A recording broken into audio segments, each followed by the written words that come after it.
going on? How are we doing today? So, with a lot of newer subscribers, I thought let's do a reintroduction to No Carbs Nation. You know, a lot of you out there are probably wondering, so what the hell's No Carbs Nation? Who is this guy? What's he all about? Well, maybe I'll try to answer some of those questions here. So here we are. Who is No Carbs Nation? Well, I'm Eric, and I started No Carbs Nation as a way to kind of help others through my story of horrible health and suffering, and my journey to much better health and another chance on life, if you will. So we'll start back from the very beginning, right? My name's Eric. I'm a father, husband, grandfather. I'm a veteran. I'm a low carb advocate, obviously. So all my life I've been around sports, right? Grew up playing football, throwing shot and disc. My stepdad was a football coach and track coach, introduced me to the weights at 12 years old. The weights are still a huge part of my life. Went to the military after high school, the Navy, as you can tell by the flag behind me. So I've always been somewhat athletic, if you will. Always loved the weights, love swimming, that type of thing. But my diet has always sucked. Now, part of that growing up was the missed teachings. Although the intentions were well, the missed teachings of what a proper diet looked like obviously didn't help. Now, I didn't notice the effects of that horrible diet in my teens and 20s, because let's face it, in our teens and 20s, man, we're bulletproof, right? We're rocking. A good diet back then was, for breakfast, you had cereal, you had toast, you had juice, and you had fruit. Man, total sugar spike, right? So cereal, doesn't matter what kind of cereal.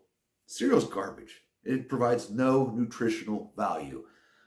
Doesn't matter if it's Cheerios, if it's Cinnamon Toast Crunch, or if it's Wheaties, right? Remember, as a kid, the big slogan was, eat your Wheaties. And it's garbage, right? All the sugar and all the carbs and all the spike. So really provided no nutritional value whatsoever. But that's what we ate. We were also told growing up, carbs, especially as an athlete, right? You need your carbs, all your pastas and your breads. And by the way, grains are good for you. And so everything we were taught wasn't accurate. We were also taught about that time to avoid the fats, right? Avoid the red meats. Fats are bad for you. Fats will make you fat. What we know now is that's all nonsense. But back then, that was what we were taught. That's what we believed. Sadly, that's also what I taught my children. And I still feel guilty about that. But anyways, let me digress. So that is the way I ate. On top of that, I also ate garbage food, right? Like typical people that age, ate a lot of pizza, a lot of fast food, drank beer because, that was manly. Another horrible misconception. The donuts, the cakes, like the typical stuff, right? Ate like shit. There's no way of sugarcoating it, pun intended.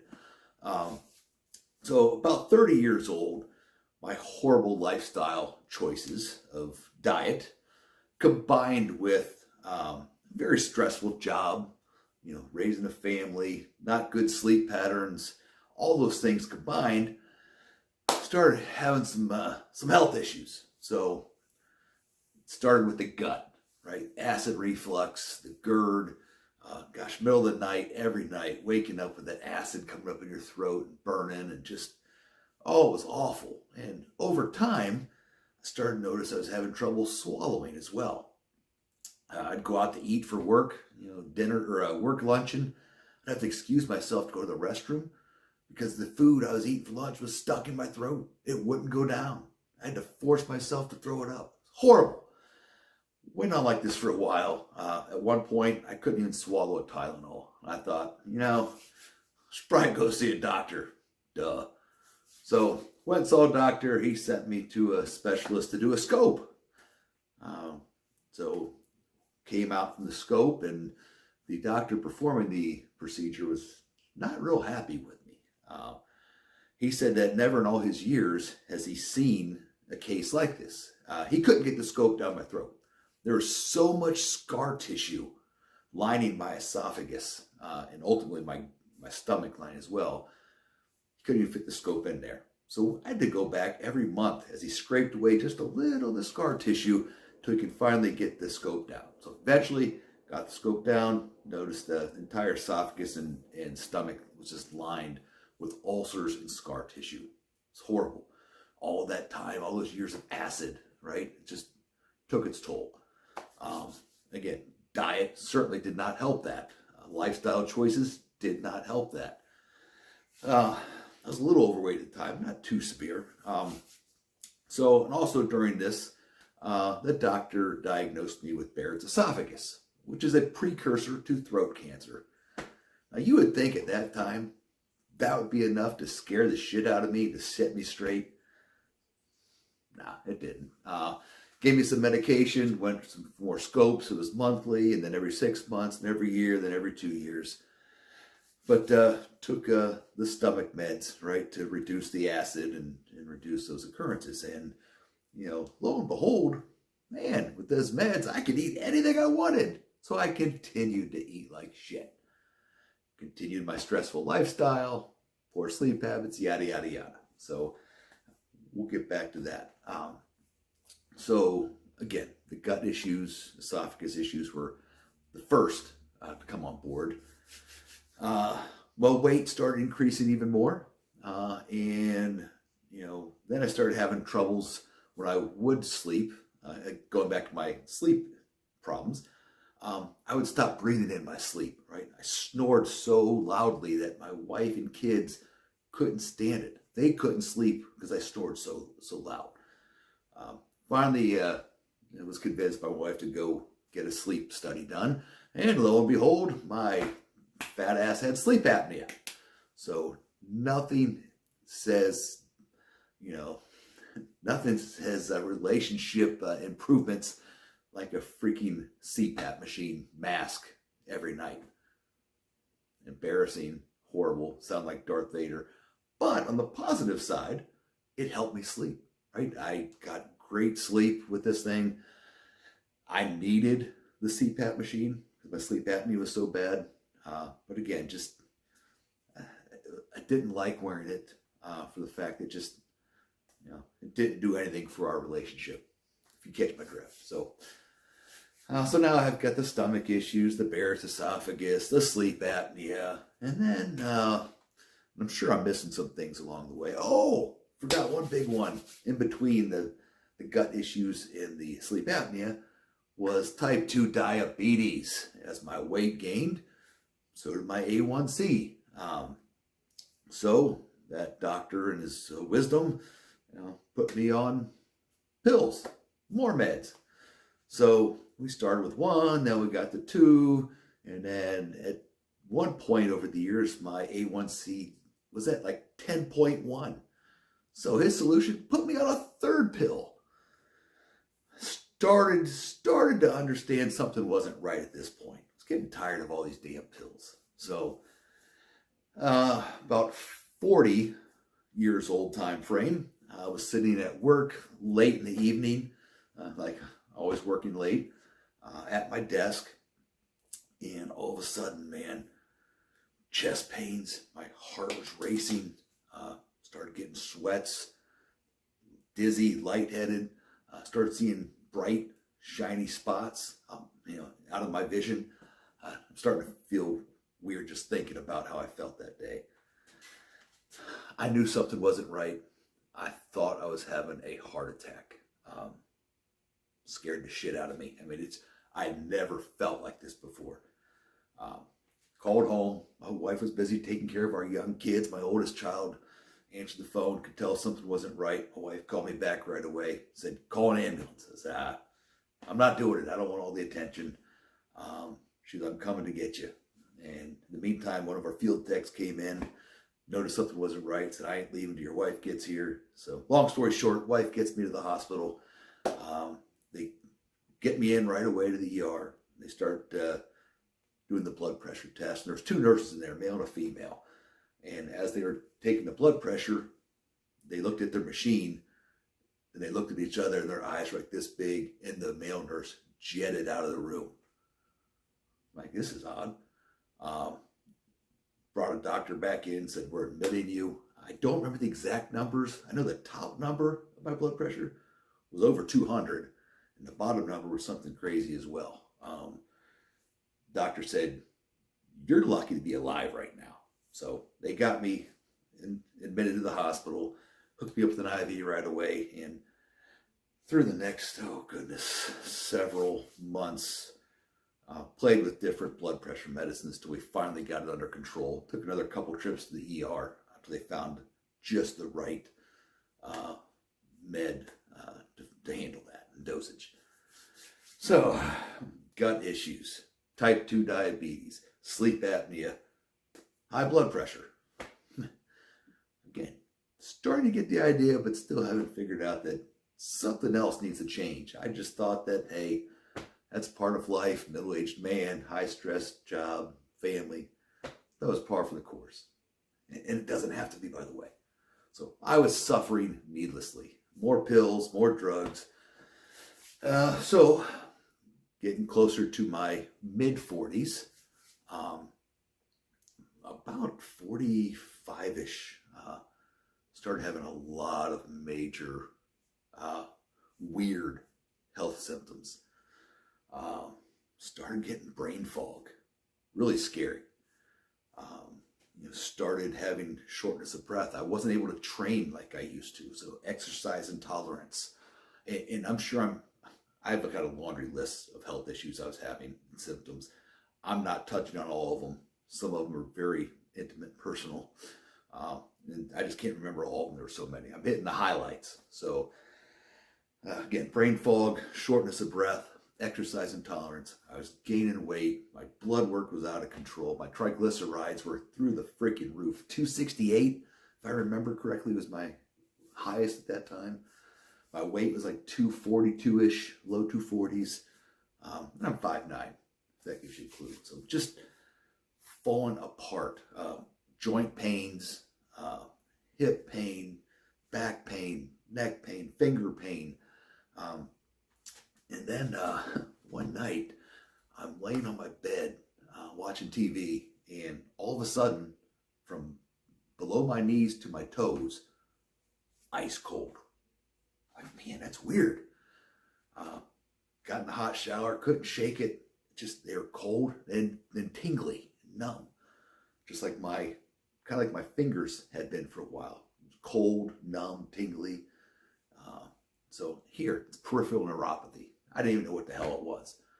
So anyways, the coldness and tingling sensation didn't go away for about a day and a half. So I finally went to the ER for that. Something didn't feel right. Knew something wasn't right. They get me in, run a series of tests. They're like, man, we can't figure out, but what's going on with you? But here's a card. Call this neurologist tomorrow morning. I was like, neurologist? Why would I go see a neurologist, doc? And this doctor said, well, I'm not allowed to say, but if I had to guess, I'm going to guess MS. Man, my heart dropped. My heart dropped. Going back, I'd like to punch that doctor in the mouth, by the way, for scaring me. Long story short, went to the neurologist, got a ton of scans, poked, prodded, all these different tests. Good news is I didn't have MS. Thank goodness. I personally don't think I'm strong enough to handle such a diagnosis. Just being completely transparent. Luckily that wasn't it, but the symptoms continued to get worse. So the neuropathy got worse, the different pains and aches, the brain fog was getting worse. Went more tests, did more blood tests, see if I was allergic to this, did breathing, tests, all this stuff. Nobody could pinpoint what the hell was going on. All I knew is my body was aggressively getting worse. My health was aggressively getting worse, and we couldn't figure out what was causing it. Scared to death. Chest pains. Oh my gosh. Debilitating chest pains. I would turn pale, from the pain, and it was awful. So I was in a bad way. I was 45 at the time, and I didn't know how long I would live. I felt like I was dying. Felt like my body was fighting me. Never thought I would see 50. That's for damn sure. I am 50 years old, by the way, talking to you today. So I didn't know what else to do. I was so tired of the various doctors, so tired of the various tests and scans and scopes and prods and this and that. In fact, my old doctor even told me his solution, get this, stop lifting weights and go to an all-vegetarian diet. Don't even get me started. This was the guy that liked to push pills. But besides the point. Anyway, I was in a very bad way. I was hurting. I was failing fast. And I was hiding it from most of the people around me other than my wife. So, like I was most nights, 2 a.m, I'm in front of my computer, Googling the shit out of all my various symptoms, trying to figure out what the hell was wrong with me. Crying, literally tears, right? I'm praying to God, begging God, please help me figure out what the hell is wrong with me. Please fix me. I don't want to live like this. I'm dying. I'm going down fast. About that time, I stumbled across an article about a gentleman who had similar health issues and symptoms as I had, that fixed himself by simply going on what they were calling a keto diet. Honest to God, I'd never heard of keto before this. This is December of 2017. So basically, he just significantly reduced his carbs, cut out the breads and the pastas and shit like that. Intrigued, I kept going further. I started Googling more about ketogenic and low carb, and all of a sudden I'm finding story after story after story of people healing their gut issues, reversing their type 2 diabetes, losing a ton of weight, people fixing their peripheral neuropathy, fixing their brain fog. I'm like, wow, here it is. I was desperate. As much as I loved my carbohydrates and my breads and my pastas and all that shit, I was desperate. I wanted to live. I didn't want to leave my wife widowed. I didn't want to leave my children without a father. Right? I want to walk my daughter down the aisle someday. I wanted to see my grandchildren someday. I had to try something. So that next morning, I started the keto diet. Right? I started with 30 carbs or less per day. And although not immediate relief of all my health symptoms, I did start seeing some benefit fairly quickly, right? Brain fog started easing up, right? The weight started coming off pretty quickly. Neuropathy started getting a little better. My exercise tolerance started getting, so little by little, it started helping. And the further I dove into it, the more people I found in this lifestyle. And I stumbled across Sean Baker about the Carnivore Diet, about eating an all meat, all animal-based type diet. I'm like, wow, this is pretty cool.